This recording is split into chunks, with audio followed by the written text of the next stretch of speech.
خواتین حضرات، ایک اہم سوال کہ کیا ویریکوز وین ٹریٹمنٹ کے بعد ویٹ لاس ممکن ہے؟ ٹھیک ہو جائے گا؟ جو پیروں میں سوجن ہے، عام سی چپلیں نہیں آتی وہ بھی آنے لگ جائیں گی؟ اس کا مختصر جواب ہے جی ہاں۔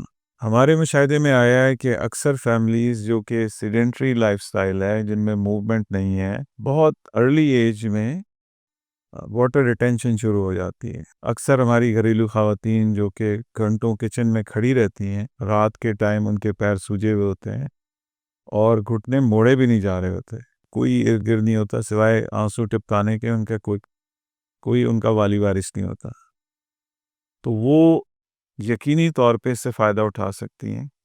یہ پہلی یا دوسری پریگننسی کے بعد اکثر خواتین میں دیکھا گیا یہ فنامنا۔ جینیٹکس یہ فیملیز کے اندر رن کرتا ہے، ضروری نہیں کہ آپ پریگننٹ ہوں گے تو تب یہ ہوگا، یہ اس سے پہلے بھی ہو رہا ہے۔ ایک تو واٹر ریٹینشن ہو رہی ہے، پیر سوجے ہوئے ہیں، موومنٹ نہیں ہے، تو وہ ایک سے دوسری چیز بڑھتی چلی جاتی ہے۔ چائلڈہڈ اوبیسٹی کے ساتھ ڈائبٹیز بھی آ رہی ہے۔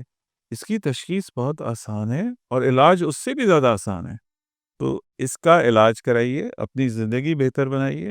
سلسلے میں جو بھی ہم آپ کی رہنمائی کر سکتے ہیں، آپ دیے گئے نمبر پہ کال کیجیے، اپوائنٹمنٹ لیجیے اور مختصر عرصے میں ریکور ہو جائیے۔